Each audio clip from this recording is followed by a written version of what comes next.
Big time oil price hike gipatuman karong adlaw sa mga kumpanya sa lana nga posibleng moabot pa gani sa tag 100 pesos ang presyo sa matag litro kung magpadayon man ang gubat sa Russia o Ukraine. Samtang Department of Energy hugot nga nagmonitor sa mga gasolinahan aron masiguro nga dili pasobrahan ang miburot ng daan nga oil price. Ani ang report?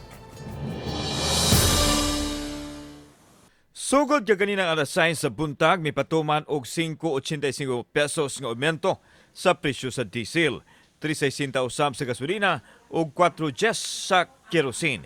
Ikanapulo na kini nga sunod-sunod nga oil price hike sukad sa Enero nga mao'y labing taas sulod sa 18 ka tuig.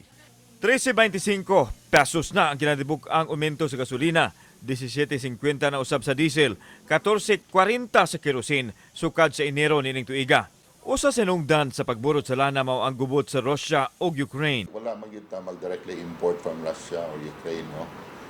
Makipikto na siya nato kaya ang mga fuel coming from Russia muna gipanggamit sa refineries kung asa ta nagkuha og fuel, asa ta nag-import.